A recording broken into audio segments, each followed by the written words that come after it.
not a spirit of timidity, insecurity, or fear. It is a spirit that gives courage and boldness and strength. Therefore, we can have confidence in doing whatever it is God has called us to do. If you guys recall where I left off in my CIY story, I was distraught. I felt like I was way unqualified to do youth ministry, even though that's what I thought God was calling me to do. But then Jeff sat down with me and talked with me and said something I don't think I'll ever forget. As I gushed over all the reasons why I was such a bad leader and I shouldn't even think about doing ministry, Jeff looked at me and said, "Dude, it's not about you. Can you give me one person in the Bible besides Jesus who is actually qualified for the thing God called him to do?"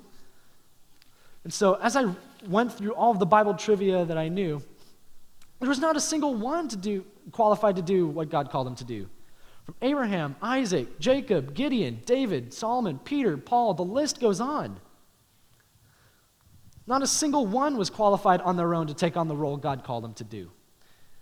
The thing is, God calls very imperfect people to do his perfect work. The reason being, it's because it's not about who they are or what they can do. It's all about who God is and about what he can do. I think that God purposefully picks people who are unqualified to do his work so that when they are successful, there's no questioning who made it happen. And if God can use someone like Moses to lead the nation of Israel out of Egypt, imagine what he can do through you.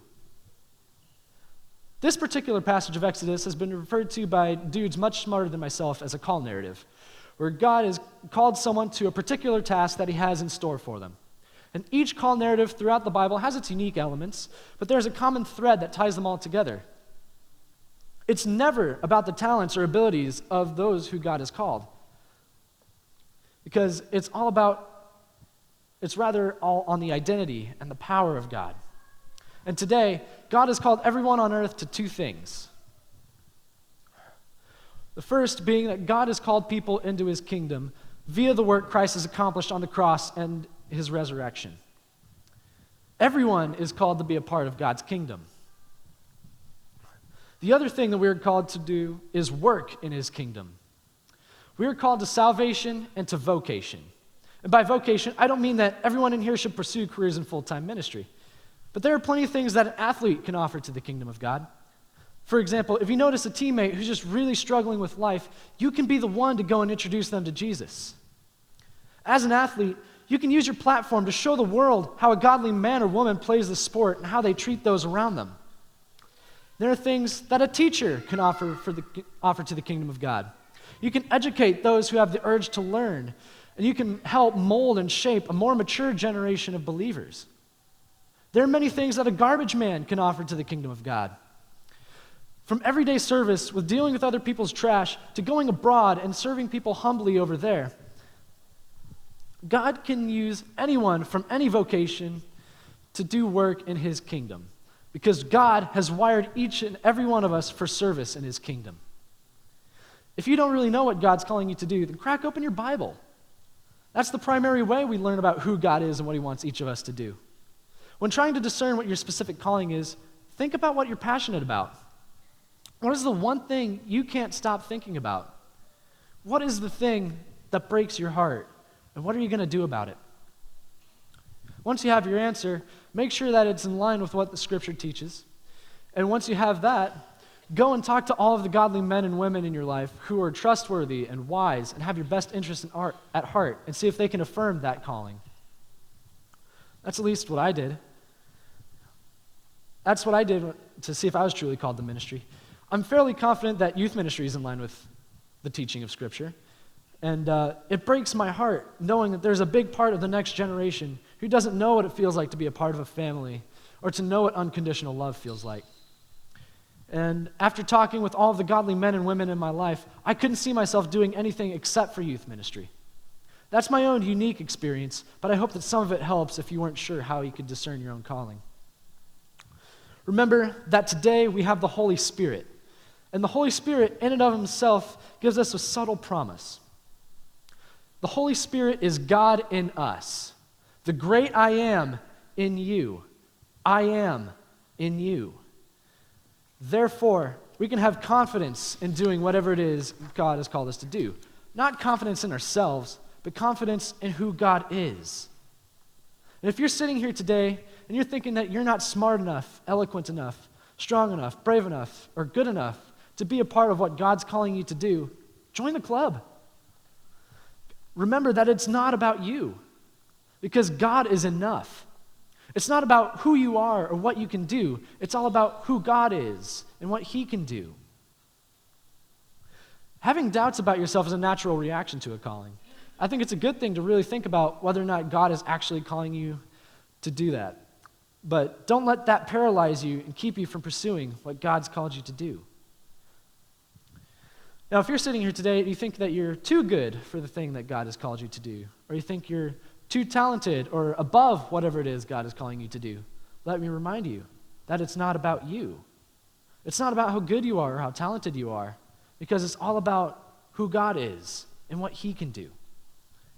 Imagine what would happen if everyone in this room just decided to do the one thing that God is calling each of us to do. Whether that's sharing the gospel with a friend, or pursuing a great ministry opportunity, feeding those who are hungry, or speaking kind words to those who are in dire need of them. If we all took the next step towards God in our journey through life, God can do incredible things through each of us.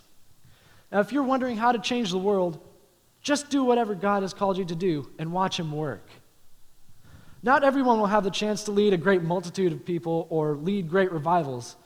In fact, a lot of the kingdom work that we do will oftentimes feel unnoticed or anonymous, but that's okay, because God can do extraordinary things through ordinary service. If I could boil down my entire education here at Nebraska Christian College down to one sentence, it would be that life, the success in life and in ministry, has nothing to do with who I am or what I can do on my own. It's all about who God is and what He can do. Now, I'm going to pray real quick, and we'll go from there. Lord, Heavenly Father, thank you so much for giving me the opportunity to speak to everyone. Thank you for giving each and every one of us the unique abilities that we all have. Lord, I pray that we would leave this place and we would go and serve your kingdom. And I pray that all of the glory and honor would go to your name. And I pray that we can change the world, change the culture, and bring the world back to you. Lord, I pray that we would go from this place empowered by the Holy Spirit to do whatever it is you're calling each of us to do. Lord, we love you, and it's in Jesus' name I pray. Amen.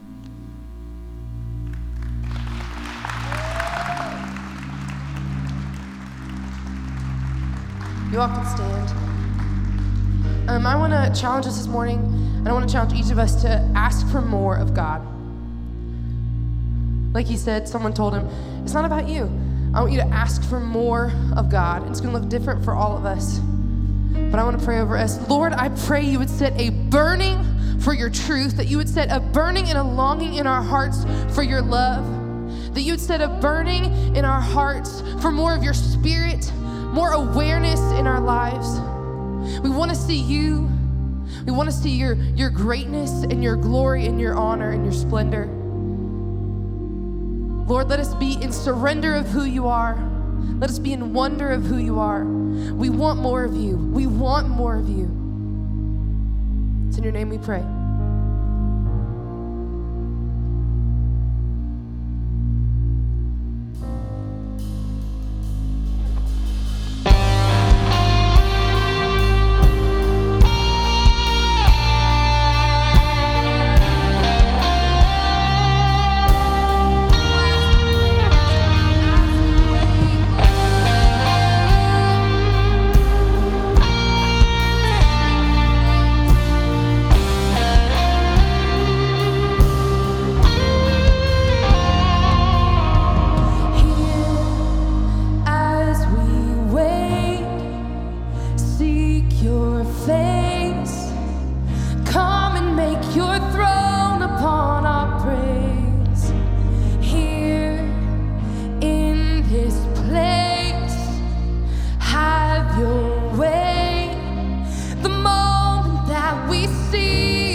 Prince of Peace, you're perfect healer.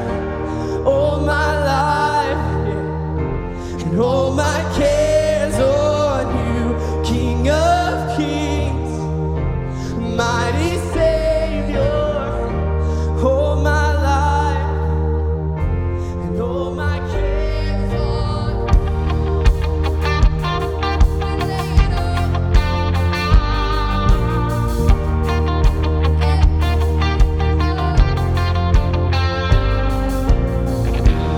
All the worries of this world, I will lay them at your feet.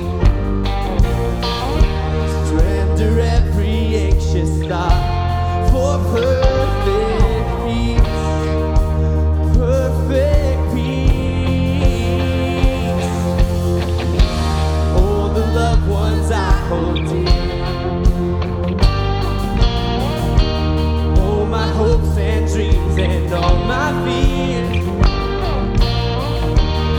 I will choose to trust your name in everything, in everything. Sing it out this morning. I will look up and say that you're above you. I will bow down to tell you that I need you, Jesus, Lord of all. Yes, I will lie down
engraved on our hearts, that is on our lips, is the name of Jesus.